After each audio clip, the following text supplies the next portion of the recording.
Well, welcome everyone. We're very happy to have you at this morning slash Australian accessible time, and especially to have with us our speaker. It's absolutely worth it that we've all scheduled this time to have our speaker, Dr. Greg Pike. If you don't know him already, he's the founding director of Adelaide Centre for Bioethics and Culture in Adelaide.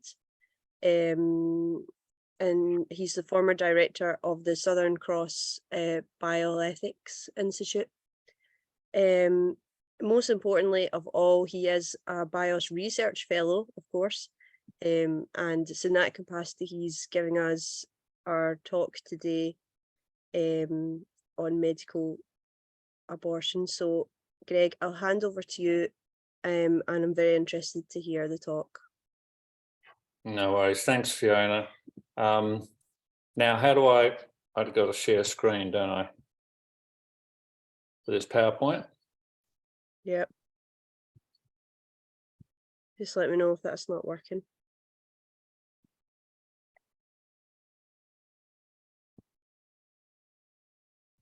Can you see that? No, not yet. That's it. That's it? Mm-hmm. Terrific. Okay. Right. Let's just go back. That was clever. Okay. I'll just start by reflecting a little bit over the last 5 years or so. I started looking specifically at medical abortions and wanted to do a bit of a review.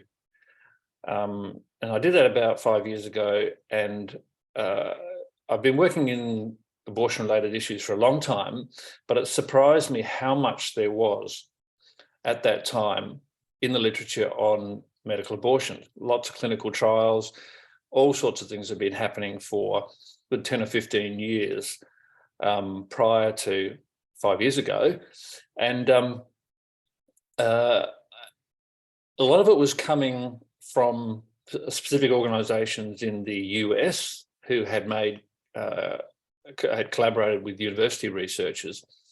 And some of that research looked different than what was coming out of Europe.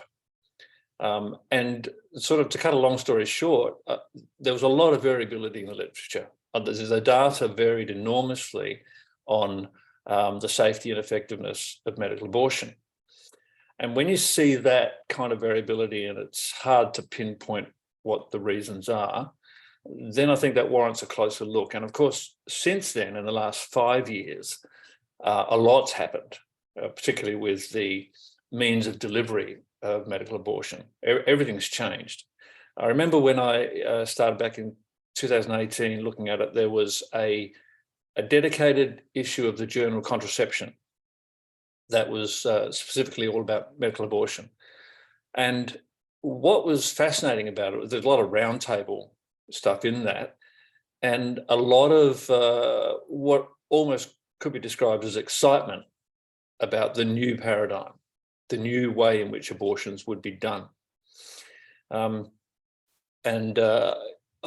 found that fascinating in its own right, but it also spoke to something that was beyond just the evidence about safety and efficacy, but more to do with things like service delivery, access, the political climate, all those sorts of things. Anyway, so that's just by way of introduction. And I should note that to talk about safety and effectiveness of medical abortion in some settings would be seen as a complete waste of time. One of the key researchers, who I'll refer to a little later, said that medical abortion, she's quoted as saying, medical abortion is one of the safest, simplest and safest procedures in all of medicine, which is a big call, but this is one of the most prominent researchers in the area. And so that's the way in which I think it's fair to say this is medical abortion is being perceived. So here's the data from England and Wales, and just to show how things have changed. Medical abortions are now about the data was 87% for 2021. So 2022 hasn't come out yet, and it's likely to be even higher. So, surgical's really right down there now. Everything's pretty much medical, and keeping in mind that most of the talk about medical abortion, and this is certainly where I'll be focusing, is first trimester. And because that's first trimester, that figure of 87% of medical abortions is likely to be even higher. Okay, because there are quite a few second trimester abortions and other surgical procedures which can only happen in the second trimester. So that 87% figure, I would not be surprised if it's over 90% in first trimester now. I haven't gone looking for that specifically. But we have to ask, what's the appeal? And the appeal of medical abortion, these are the sorts of things which you see, like if you go Googling for information, as anyone who would be considering medical abortion would do, is just go Googling around and see what you can find from sources of authority, from the abortion providers, from other sources of authority like health departments and NHS and all that sort of thing. You find these sorts of comments, but they're also the sorts of things which some women say. And in survey work of women, keeping in mind, I must say, that when you do cohort survey work of women's views and experiences of medical abortion, you're going to, I think, always get a skewed sample, because we know from any studies on trauma, not just abortion, but other forms of trauma, people do not want to relive it. And so there's good evidence to show that people shy away. So anyway, some say it seems more natural. It's akin to a miscarriage. It's basically hooking into something which seems like more of a natural process, which is sort of an interesting one to think about in terms of naturalistic fallacy. But that's the way some people think. Convenience is big on the list, that a medical abortion allows a level of convenience not possible with surgical abortion. Privacy is a big one. Privacy is a bit of a double-edged sword too, because privacy usually means I can have the abortion at home. That will be more private. I don't have to go public with it.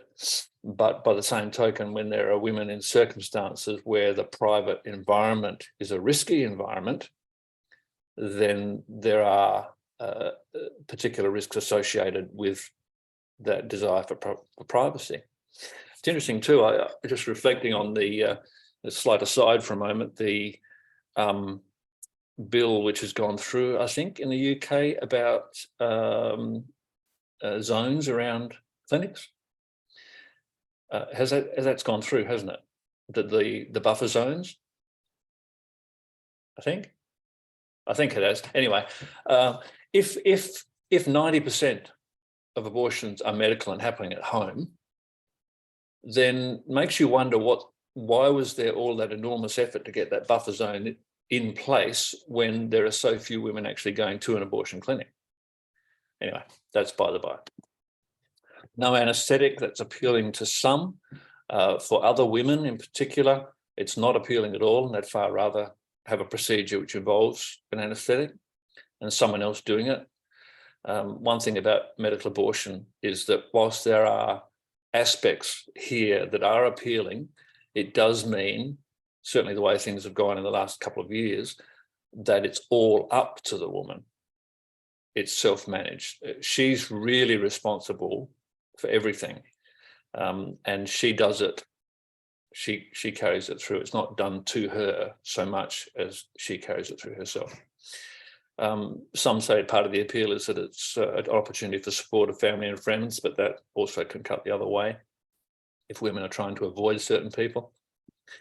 And of course, the big one, which is not so much what women say as what the providers and the advocates of abortion broadening access say, is that medical abortion allows something in terms of access that you don't get with surgical abortion. There's something else too, which this is from that issue of contraception that self-management of medical abortion presents enormous potential for the empowerment of women. So there's kind of a political edge to this as well, that by putting abortion back into women's hands, that is somehow empowering. At least that's the view of these researchers, and you do actually pick that up elsewhere as well. Some go somewhat further and talk about medical abortion being subversive because it challenges traditional assumptions about service delivery requirements, the definition of a provider, and the power dynamics related to providing abortion care. And I think that's actually quite true, that it does challenge those, and we've seen that challenge lived out with the whole business of telemedicine abortion. And of course, there have been plenty of problems with finding doctors who will do abortions. But this is effectively a pharmacy on every corner type approach, which is really quite different than having to go into a clinic and have a doctor do a surgical abortion. This allows something quite different. Okay, so just quickly, most people will be familiar with this.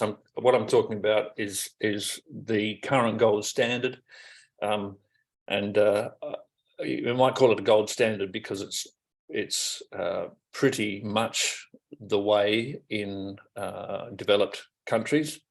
For some time, Canada had only methotrexate, an anti-cancer drug which would stop the embryo or fetus developing. But misoprostol has been used extensively, whether it's mifepristone, RU486, or methotrexate, and then of course misoprostol alone. But I won't be dealing with that. So mifepristone is a progesterone antagonist, which means that it blocks the actions of progesterone, and progesterone is critical for maintaining the decidual lining of the womb and supporting embryo blood flow and development. As soon as you inhibit that, the decidua starts to drop away. Nourishment is all, basically no oxygen and no nutrients. The embryo or fetus, it dies, and then misoprostol is a prostaglandin agonist, so it causes cervical softening and contractions to expel the embryo or fetus. So that's kind of how it happens. What are the key variables here? Well, I suppose the obvious one is the gestational age. So in the UK, up to 70 days. I think in Australia here we're at 63. So 9 weeks rather than your 10, but elsewhere up to 91 days. It's interesting, a study I'll refer to later by Reynolds Wright in Scotland went up to 12 weeks. So I don't know quite what's going on there legally. Anyway, so what has typically happened is that a means of determining gestational age is needed, and that was traditionally ultrasound, but also by last menstrual period. So women would need to remember and have knowledge of that. And then a means of determining whether the abortion is complete, a pregnancy test, usually a low sensitivity pregnancy test would be provided. So that's basically what happens, and there are variations on that. Now, the medical abortion experience itself, I'm calling it, I'll just briefly go through some of this evidence and how people perceive what the medical abortion experience is like. Again, with a qualifier that there's an enormous range of experience, both physical and psychological, and there is a problem with getting responses from women who are most traumatized. So those are the two things that this has to be looked through, the lens one has to look through. So these authors described, these are the authors' descriptions of what one woman said. It's just like having a period with back pain. Planned Parenthood describes on their side that it's kind of like having a really heavy, crampy period.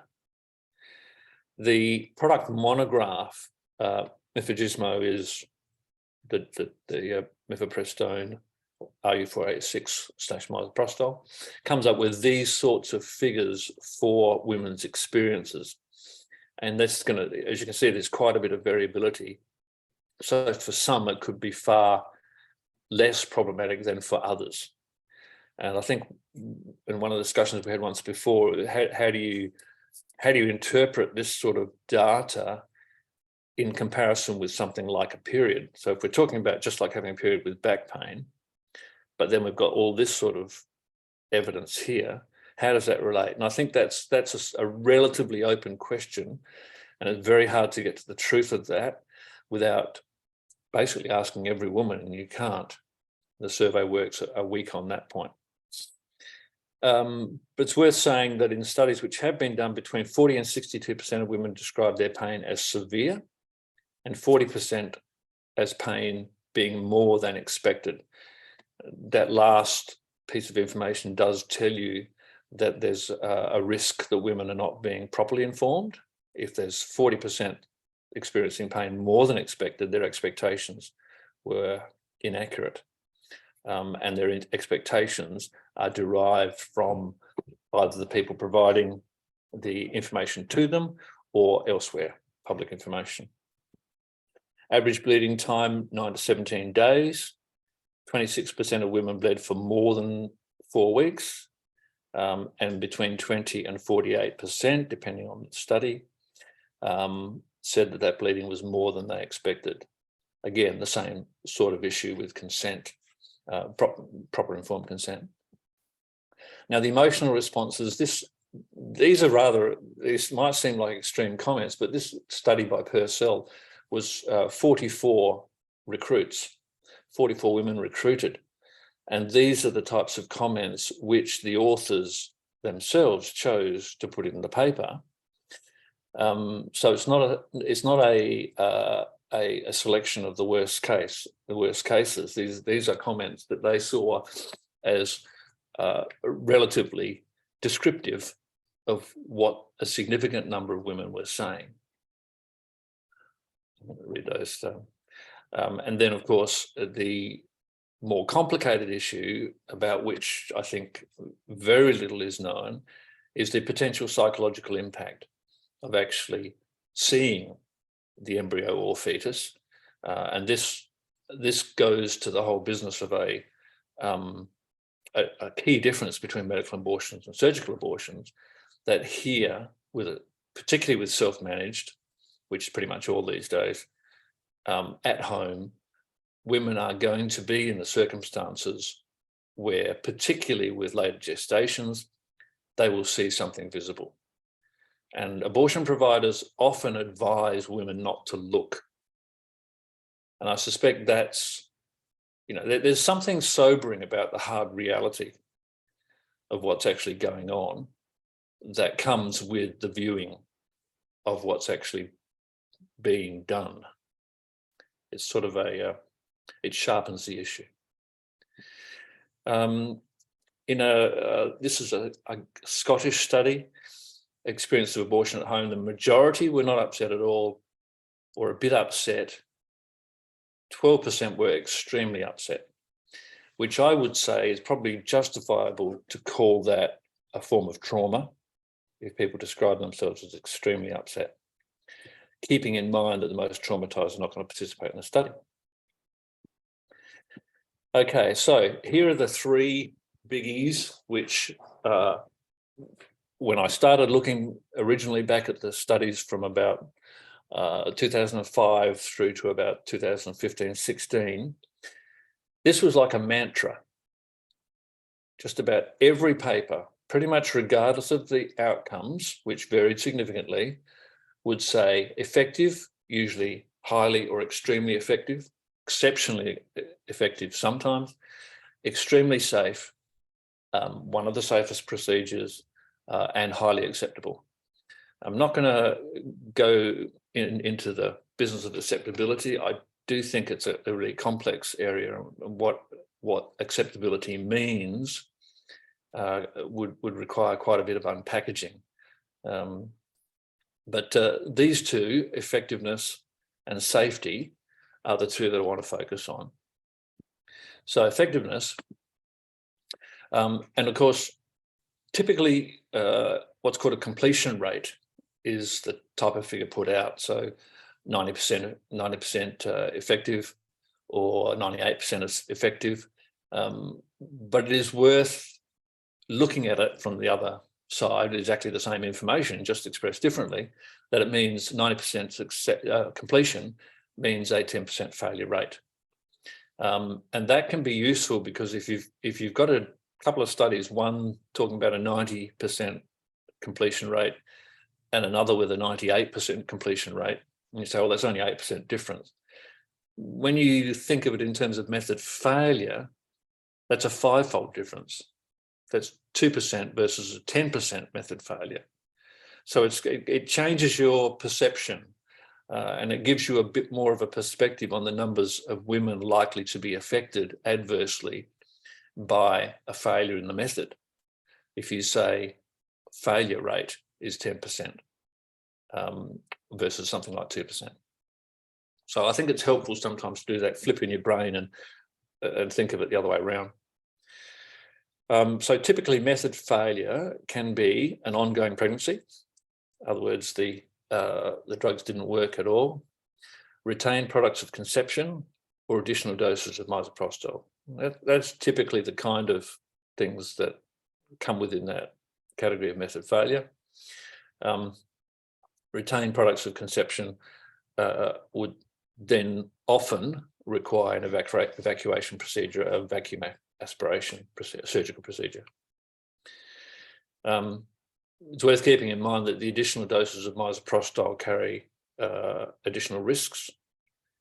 So that's often considered, but not always, as part of method failure, which is debatable. So the key variables that influence the effectiveness are gestational age. The further along a woman is, the less effective the drugs will be. The time interval between mifepristone, so mifepristone taken by orally, and then between 24 and 48 hours misoprostol. If there's a variation outside of that, either in terms of the drugs being taken together, for example, at time 0, or too long a gap, then the effectiveness rates drop off. So the reason I'm emphasizing this is that gestational age, the interval, the route of administration, which will cause variations in effectiveness, and the misoprostol dose, means that this is not really an extremely simple and straightforward, uncomplicated process. Any of those things can change, and there are reasons why they would change that would affect effectiveness. So it's important to keep in mind that when you look at the variability in the data, these are some of the possible reasons why that variability occurs. It's also worth keeping in mind that from others, nothing to do with abortion, but this general idea that non-adherence to a recommended protocol for drug use in general can be as high as 50%. So it's not uncommon for people, and it's not calling people stupid, it's simply a fact that a significant number of people do not use drug treatments as recommended. They vary for whatever reason, the way they take those drugs. And when you've got a regime like this, or a protocol like this that requires a bit of precision, then the opportunity for variation in outcome is significant. So what do the primary sources of authority say? MSI UK says 99% effective, but then they add this qualifier, 5% of women may need to have further treatment, not saying what that treatment is. MSI Australia, 1 to 4% incomplete abortion risk. So that's between 97 and 99% complete abortion.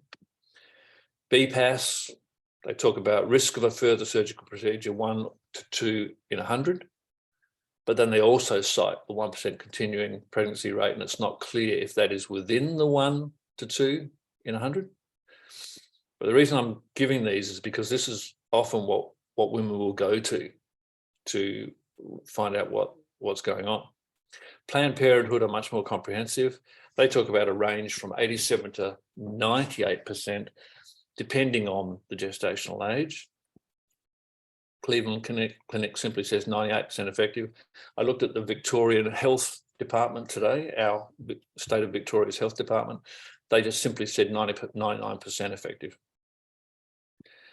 And I'll come to these studies a bit more later. Aiken et al. 2021, about 98, greater than 98%, and Reynolds Wright, the Scottish study, 98%. The very recent studies by tele-abortion. I'll call it tele-abortion from now on, because I know that when people think of telemedicine, it's usually a very, very positive and relatively comprehensive process they have in mind, whereas this is not. It's much more straightforward and simple, and has particular failings within it.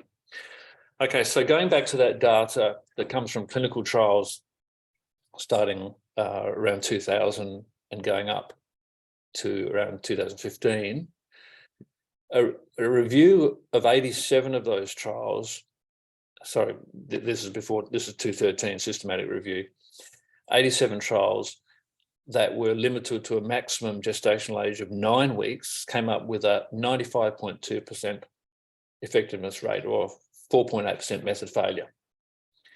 But the range in those studies was from 60% to 100%. There's huge variation. Part of the way I interpret that is that there were variations in the trials about how the trials were actually conducted.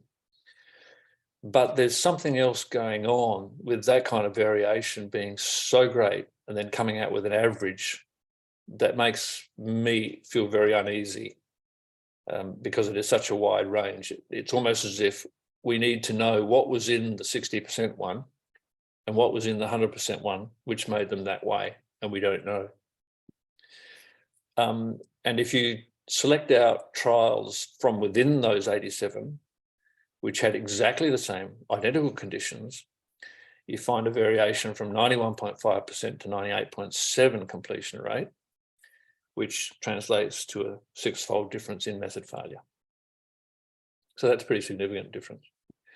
So if we now come to teleabortion, there were quite a few studies done 10 years or so ago, and the ones I've referred to just recently, up in the last couple of years.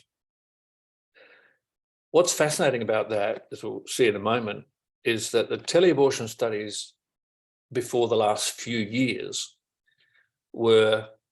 had a much poorer effectiveness rate than the current teleabortion studies, and much poorer than the clinical trials data. So clinical trials data, as we saw, about a 5% failure rate. The teleabortion studies are different. If you've got a gestational age less than 9 weeks, you get this sort of variation, 86%, 76%, 87%, then 94, 96. If you look at some of those studies that were specifically pinning down 1 week, so they're looking at the 9th week, 89.7% effectiveness in that 9th week, and in the 11th week, 86.7%. So translating that back, you've got 10 to 12, 13, 14% of women needing some sort of surgical follow-up. And then, of course, we have these two, which I've referred to already. Well, this first one by Aiken et al., where we've got a 10-week maximum. This is the study with roughly 50,000 women in England.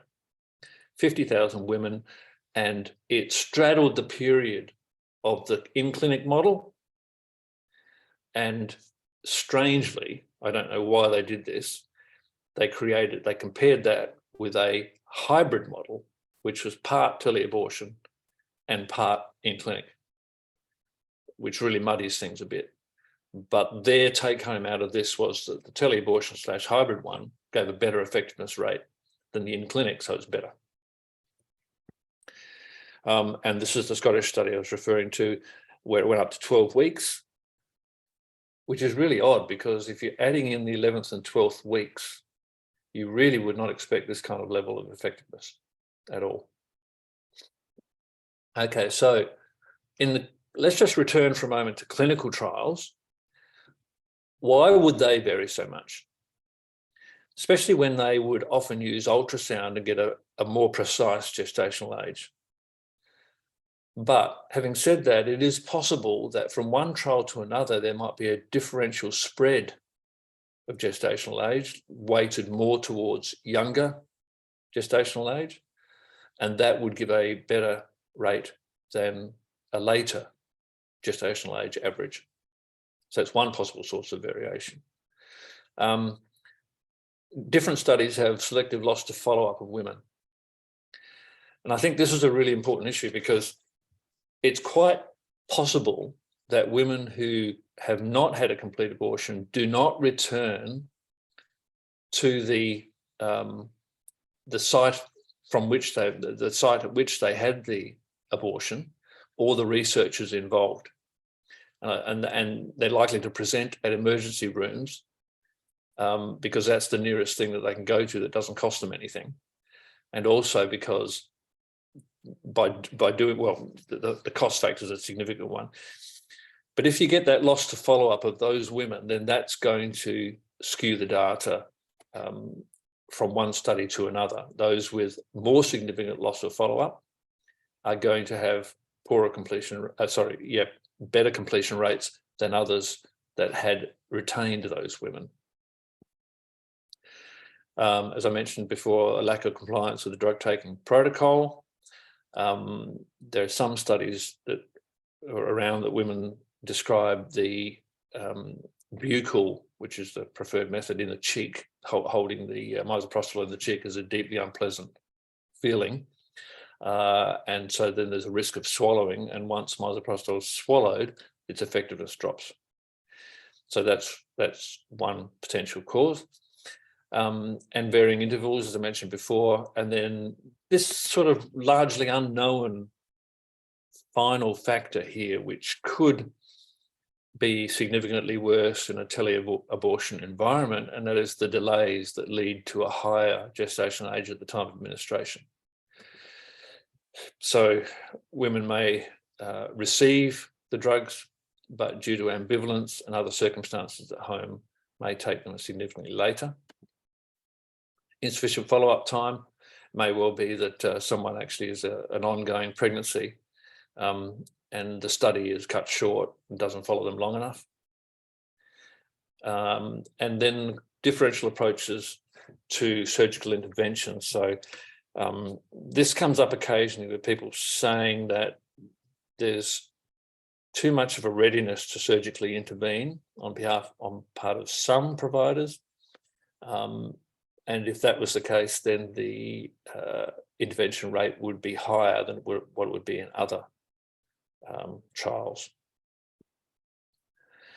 So if we look at tele-abortion studies, we get an extra layer, if you like, of how things might vary. And this is some more direct evidence to shore up the idea that when you don't use ultrasound and you rely purely on last menstrual period, then it's likely to be underestimated by 15%. At least that's what Schonberg and co found.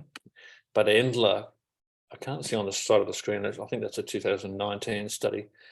He found that gestational age at drug intake was 40% higher than at initial consultation. Okay, so if someone's coming in and saying from last menstrual period, I believe I am 8-9 weeks pregnant, based on my recall or whatever notes I've taken or whatever. But then there's various factors which delay beyond that time, add to that the potential that time was incorrect in the first place, and then you get this likelihood of a significant increase in gestational age at intake. So in one study by Gompertz, the study actually had a 9-week cutoff, but 23% of women reported drug intake between 10 and 12 weeks, and 9% had a gestational age over 13 weeks.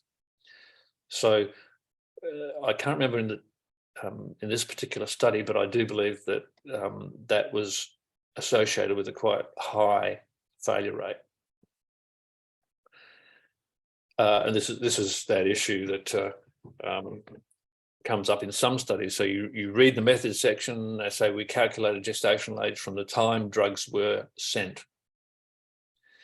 And if you do that and there's a week or so delay, then the gestational age is out by a week or more. Continuing with that, I think this other issue is potentially the more significant one. So we've got a variation in gestational age as one. What about missing data? So in a sense, this is a little like the clinical trials that are selectively losing women to follow up.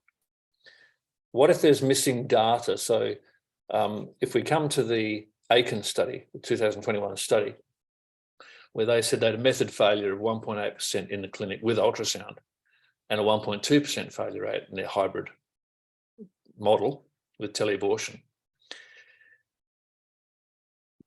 Then I'm going to refer to Kevin's freedom of information work, where the NHS hospitals came back with a 5.9%. I believe I got that right, hopefully, 5.9% rate of incomplete abortion. And you can compare that with the Department of Health and, was it Social Care? So, Health and Social Care, I think it is. Their stats indicating 1.2%. That's a huge variation, both the freedom of information compared either with the Aiken study or with the Department of Health data. That's a very significant difference. So what's going on there? Unfortunately, the Aiken study is a really difficult one to pin down what's going on. They do say that they relied on electronic records from NHS and elsewhere to follow up potential complications, some complications, including the retained products of conception and so on.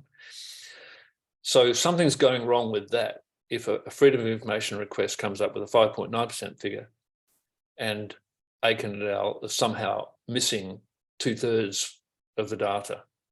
So there's missing data. This final one is one that I would love there to be more research on, because I think there's potentially a lot in it, but I don't know. So Studnicki looked at all, this is US, all Medicaid abortions in, I think, 17 states. And he was able to go to the medical abortion data. So he knew that a woman had a medical abortion, then cross-correlated that with emergency department visits, and found out that the emergency department coding of that visit was called miscarriage when it was in fact abortion. So medical abortion had occurred, woman had attended ER, the coding in ER from that event showed miscarriage. And 60.9% of ER visits for ER codes related to the abortion, because of course women go to the ER for other reasons as well, but specifically related to abortion, 60.1% of those were miscoded as miscarriage. Now that's a huge figure. Now, there are various providers who will advise women that they are within their rights to claim that they're having a miscarriage when they attend ER. And there seems to be a little bit more of that advice given in the US with the whole Roe thing, and various states becoming more firm about or restrictive with respect to abortion, that medical abortion seems to be the sort of saving way of still managing to provide access to abortion, and that if women are concerned about the legal consequences, and I think they might be concerned about all sorts of reasons, privacy or not wanting anyone to know they had an abortion, it's very easy to say that it wasn't. But it is also something that ER doctors themselves or nurses might agree with a woman, knowing she's had a medical abortion, might agree with her and say, look, we'll simply code that, don't worry, we'll code that as miscarriage. That is, I think, also possible, almost more likely. So if these sorts of figures were replicated in the UK, and I think it'd be fascinating if someone dug into the data. I don't know if the same data is available. It's worth saying that the Studnicki research was Medicaid women, so that's a lower socioeconomic grouping. Whether that has anything to do with it, I don't know, but it can't readily be applied to all abortions because of that. But it's still a fascinating potential explanation for a lot of this missing data on the complications of abortion. Just want to, an aside for a moment. This is an article, Australian article from 2012, and this statement was made by one of the doctors who was pushing very hard for mifepristone to be available in Australia, and had managed that to get that past our health minister at the time, and then with the business of trying to get it widely available. And her comment is a really interesting one. She said, I think we have to be very clear that if we're going to continue using the drug for early medical abortion and using it at home, then services have very, very good mechanism in place for looking after women once they actually leave the clinic, she said. Now, things are very different now. And I think that was a relatively sensible comment at the time, that if medical abortion has this risk and this death that happened in Australia, and of course there was a series of Clostridium deaths in the US,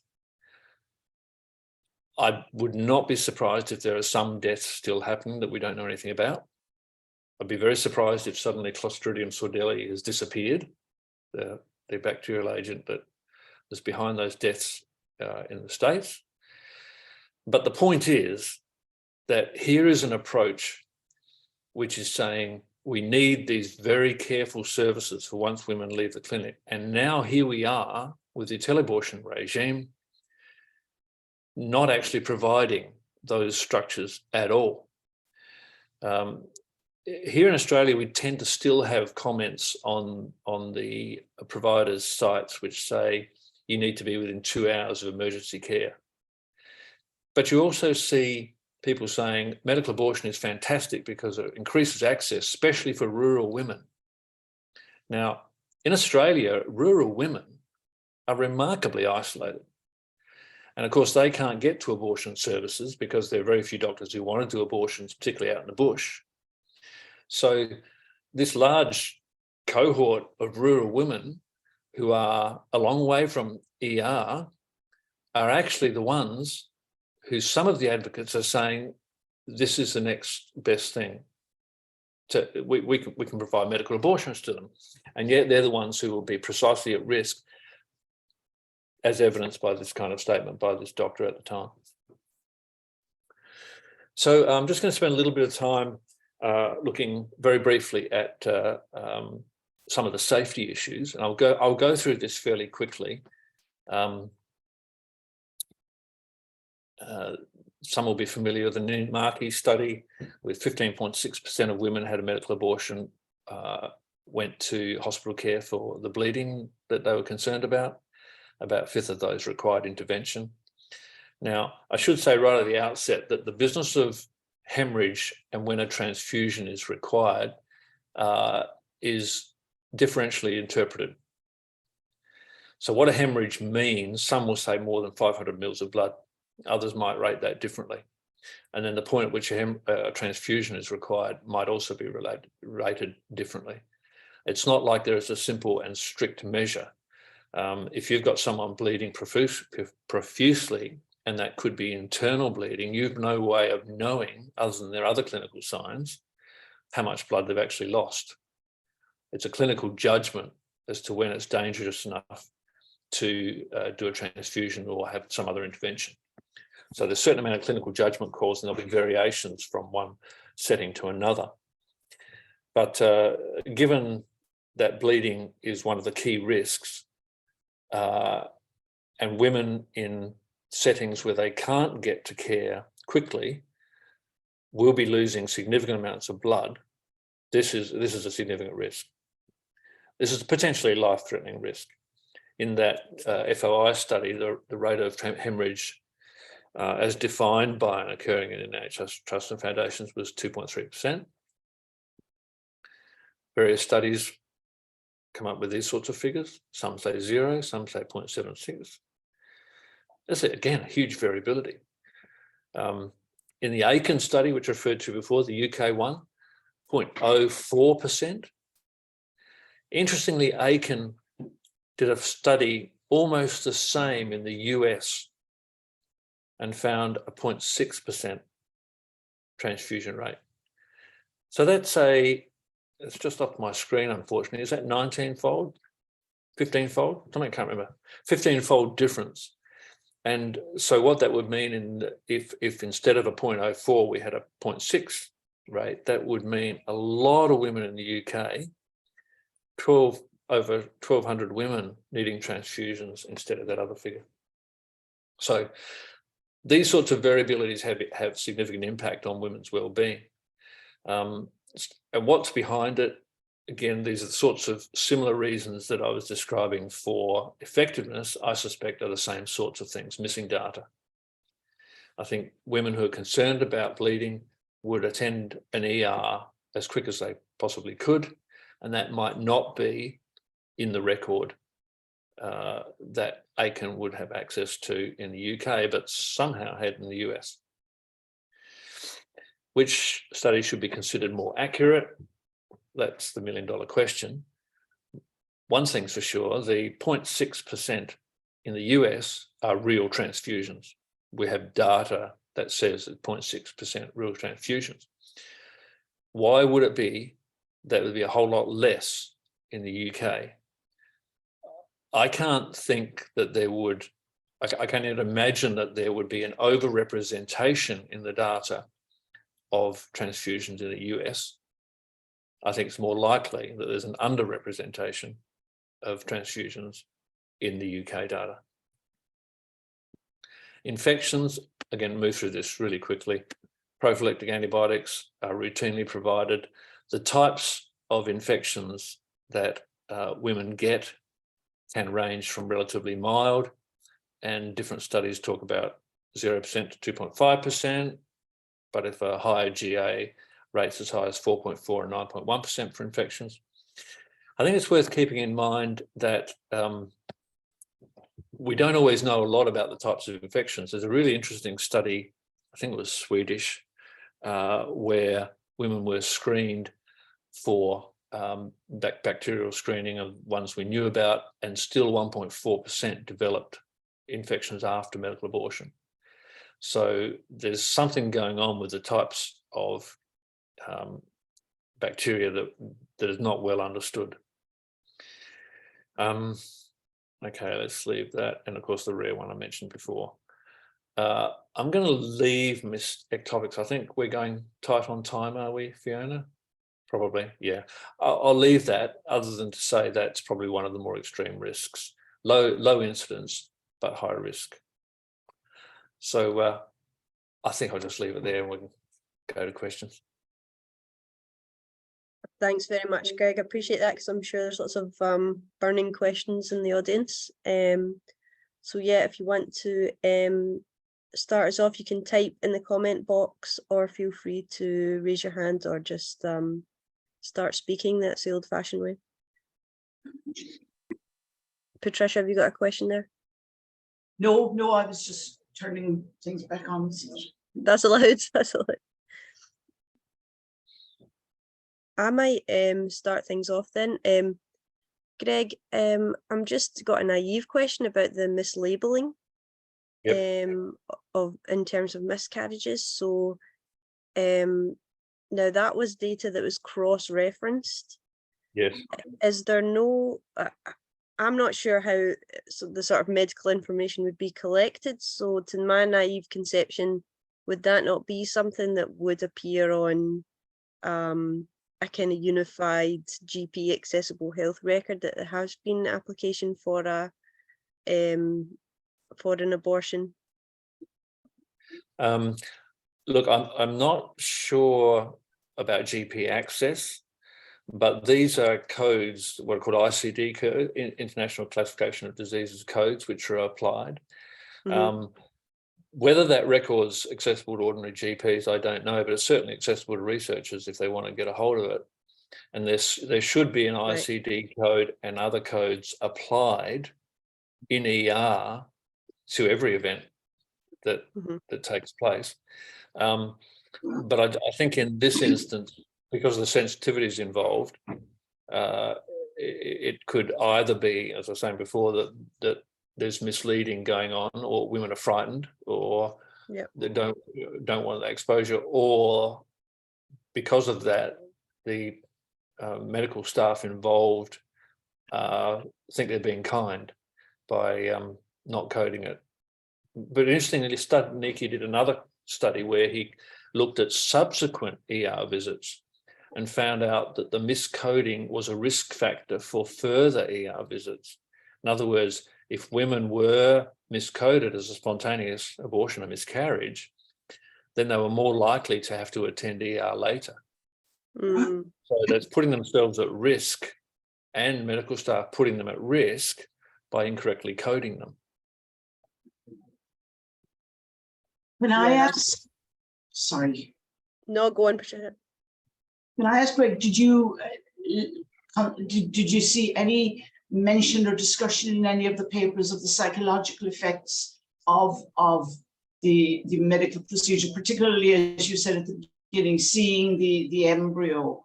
Has there been any work done on that, or did you come across any in your background research?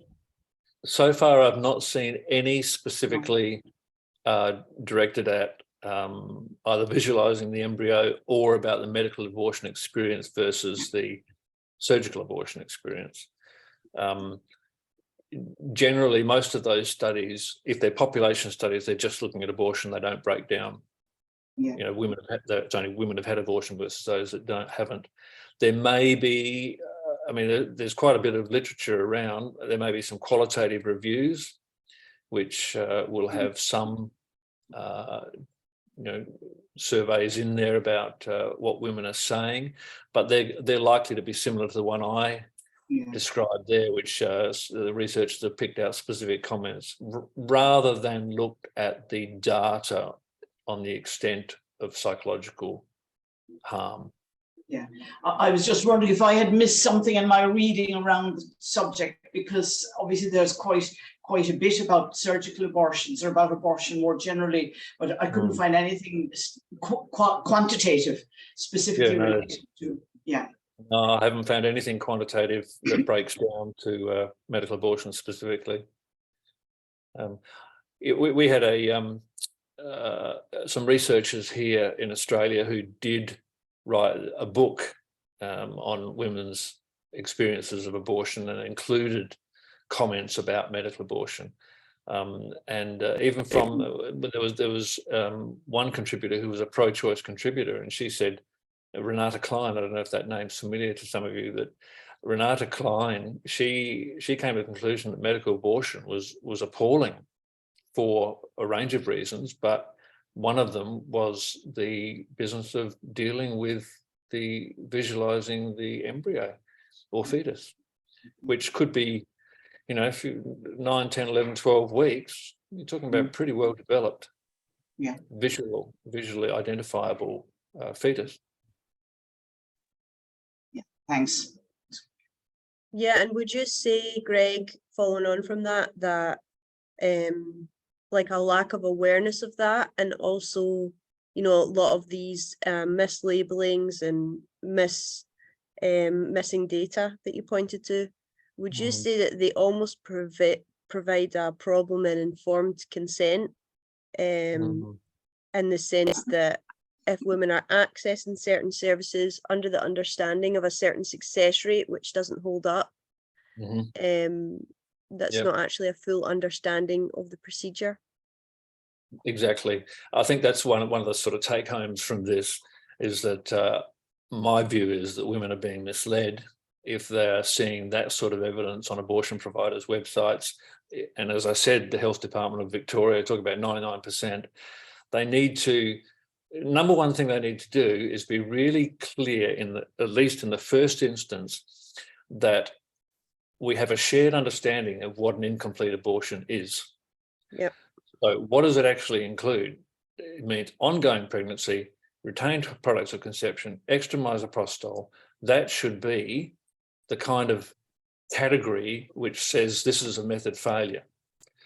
But they're skirting around it by saying, oh, it's 99% because 1%, you know, mind you, the data is more like between 1 and 3% ongoing pregnancies, and certainly much higher if you're higher gestational age. So they're saying that, and then, oh, you might have to come in for another procedure, as somehow that's nothing to do with abortion failing. It's like, I think in the mindset of people in the business of abortion, it's probably part of the package that you come in for another bit of business. And that's not saying the abortions failed.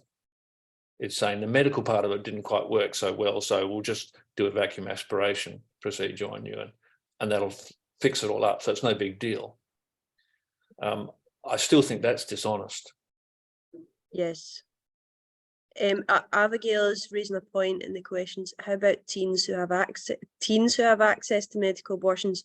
Would you see any increased risk or concern for that age group?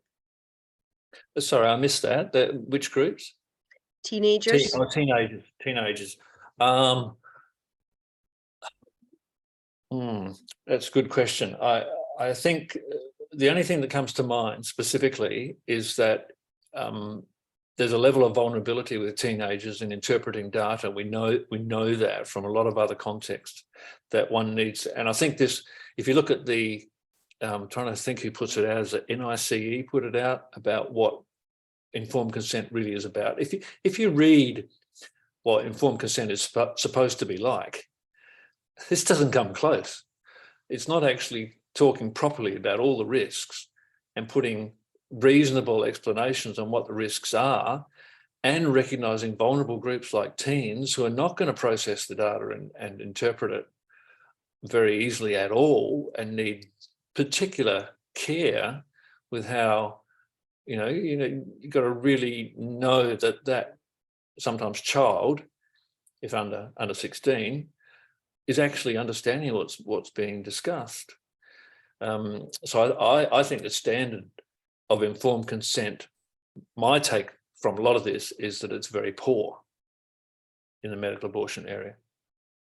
Yeah, and especially that's another group you mentioned, coerced women, but teenagers seem to be another group where privacy is actually problematic. Yes.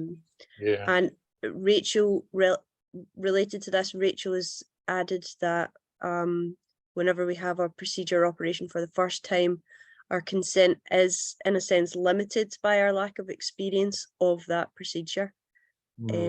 So that feeds exactly into what you were saying there. Yeah. Ilaria? Yeah, thanks, Greg. And I have a few questions, very quick questions. A couple on teleabortion, in particular, about later drug intake. Do you think that it's because the women are hesitant? I ask you all the questions so you can, is it all right? Yeah, no, can I just answer that one first? Oh, yeah, sure. Yes, so I'll forget otherwise. There's good evidence about ambivalence. So there's a lot of literature on ambivalence about the abortion decision. So we know that already. And part of that ambivalence is because of the moral element. Some of it can be because of relationships which women have, which are complex and difficult, and the relationship with intimate partner violence and coercion. And so, and the business of coercion sharpens the question of ambivalence, because ambivalence is going to be the sort of thing which makes women vulnerable to that coercion, because they're already ambivalent, they're being pushed hard. And then we also know that the psychological consequences for women who have been coerced are worse. There's good data on that when women have been coerced, we know that it's worse. So I think there's that general ambivalence, but there's these relational factors that are at play. And I think some of that delay can go right down to things like managing childcare, or managing when the house is empty, or managing when a friend can come over, or all sorts of possibilities. And there's some survey work I saw at one stage where women were saying, I just didn't know why, but I didn't want to do it. And then maybe I did, and then maybe I didn't. It's just that kind of ambivalence that can lead to delays. Yeah. And in relation to that, it might be possible that in particular about teleabortion, because it's the less monitored way to get an abortion, that some women decide then not to have this abortion, and not having the abortion can affect the statistics in terms like, in particular, it might be an explanation to the Aiken research about why. I don't know. What do you think? Not so much in the Aiken, but there are some other teleabortion studies where that problem was really evident, because some women just simply didn't come back. And some said some actually reported back that they didn't use the drugs. Others just disappeared off the radar completely. So we've got no idea really what happened there. So it's potentially possible. I think there's another perhaps less prevalent but concerning is the association between abortion and trafficking. So to actually get a hold, because we know that there's a strong pressure on women who are involved in trafficking to gain abortion so they can be put back into work. And so if they're under that kind of pressure, and we've got that kind of teleabortion model, it makes it easier for abusers, if you like, to get a hold of the drugs and force them upon the women. I think that is not that outlandish as it might sound in the first instance. There's some very unpleasant people involved in the whole trafficking business, quite a big trade, as it turns out, and a relatively high level of abortion. I've only found one major study on this that came out of the US, and the figures are rather frightening for the numbers of women involved and the numbers of repeat abortions that they have. Okay, yeah. Oh, yeah. What's that study, Greg? I can't remember the authors off the top. Hetzel and Lederer is one of the authors. It's in the Abortion and Women's Health document. Right. Wetzel rings a bell, Wetzel and Lederer, but I'm not 100% sure. Look that up. Katrina, did you have a question? Yeah, no, thank you so much, Greg. I have a question concerning the involvement of doctor, or better, the lack of involvement of doctor with telemedicine, and how this is actually affecting the whole informed consent process. Well, we already had challenges with informed consent before telemedicine, because even when we had the involvement of doctors seemed to be very dismissive. And it was quite painful, let's say, to see that doctors were treating consent as just, signing a document, and sometimes even signing it before seeing women.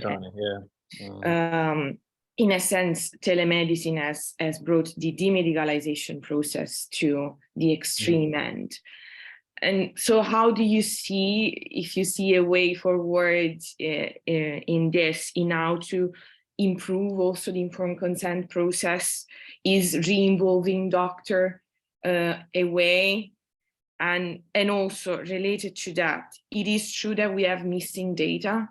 How do we communicate as academics that there are missing data? Because these are still really big numbers.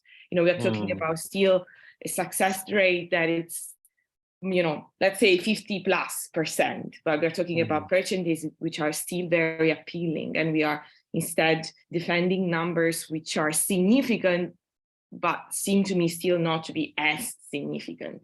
So if this is a battle of numbers, I'm not sure if you're going to win. You know, so no, I agree with that. Yeah, I don't think we, and that was a concern I had about this whole angle. I'm trying to put this into a publication. The whole business seems flimsy to me, as interpreted by some others who are going to come. When it gets to referees, they're going to say, well, you're quibbling over 5 to 10% of difference, you know, and you're talking about safety figures in the 0.5% or 1% or so on. So at the end of the day, we're probably pushed back to talk about the accuracy of informed consent rather than the magnitude of the risk. So I think that's probably where the strength lies, is in the informed consent process. And I'm particularly concerned with the whole teleabortion thing, where staff who are not doctors, how they, when in their discussion with women in the teleabortion consultation, if it's not a doctor, if it's a nurse or a midwife or some other trained person, how are they going to make critical judgments, particularly about things like the potential for a mastectomy, which involve quite a careful assessment, especially since, you know, a history-based assessment is not going to be sufficient. In any case, we're talking about some fairly fine-grained inquiries. I don't know how good it was before teleabortion, but it just seems like it can only be worse. So I don't know what the answer to that is, other than to attempt to re-involve doctors and stress to them the importance of making sure that they're across the data. So all I can feel like we can do at the moment is try and correct the record, and correct the record on these effectiveness rates and the safety rates, so that it's actually in the literature, and that gives the opportunity for doctors to then access that. But I'm afraid to sound very pessimistic that they are going to listen to abortion providers and peak bodies who rely, as we've seen. I mean, when abortion providers put these figures up about these 98, 99, they cannot be unaware of the studies which I've referred to. Now, I'm accusing them of being dishonest, I'm afraid, by doing that. But that's the kind of thing that we're up against, to try and convince the primary sources of authority. And if the Victorian Health Department says it's a 99% effective procedure, and that's the headline figure, my gosh, you know, that's a really tough one to turn around, when surely the people who are advising the Department of Health in Victoria would know about these kind of realistic figures. My view is it's more likely that we're talking about a 10% failure rate, at least 5%, because we know that 5.9% of the UK go back. More likely to be 10%. So 1 in 10 women are going back in, and anyone later in their gestation is going in much more than that, back in. So I don't know if that really answers it. Yeah, no. I share the struggle, because I try to do some work on informed consent. So I hear you. That's all I can say. Yeah, this answers partly speaks, Greg, to first part of Kevin's question in the chat. He was saying what your next steps for the research is. So obviously trying to get these numbers at least into the research sphere, so that they're accessible by you know, hopefully then can be promoted. And he's also asking if there's any topics or issues you think we need to do more research on. I know you mentioned that there could be a parallel study to the cross-checking mislabeling of spontaneous abortions that was done. So I know that was one thing you mentioned, but is there any other specific issues you think would be a good direction in the future? Look,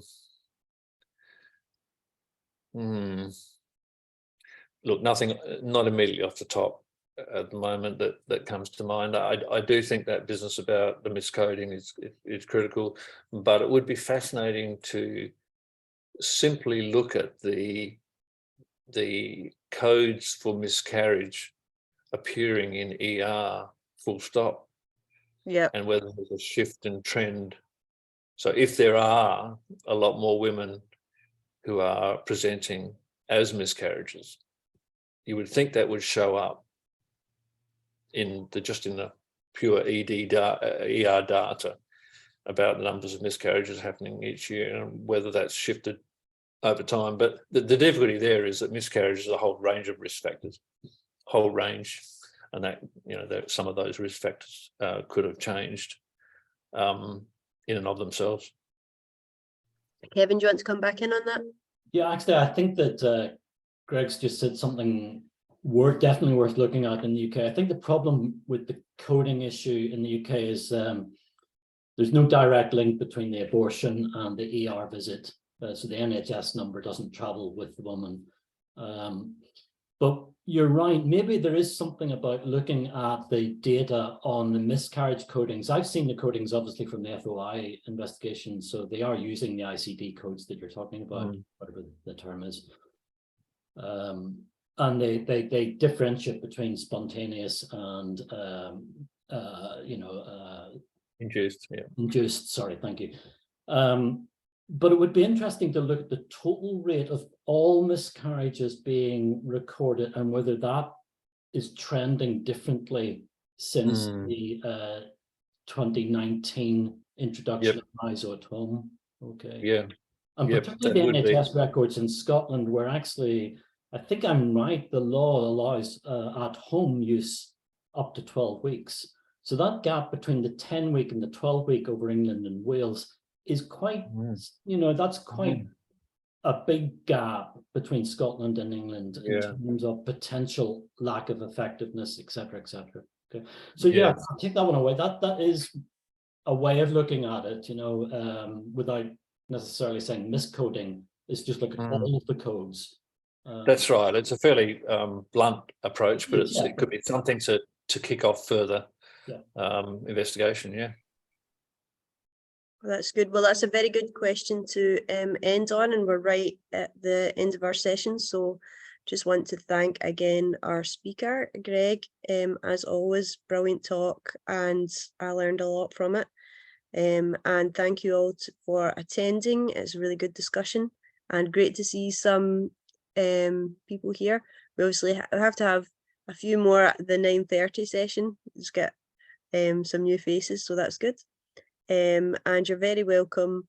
Hopefully see some more next month at the next BIOS work in progress seminars. So thank you very much. And if you do have any papers that you'd like to present or have feedback on, feel free to send them over at the info@bios.org address. Thanks very much, and see you next month. Thanks, everyone. Bye.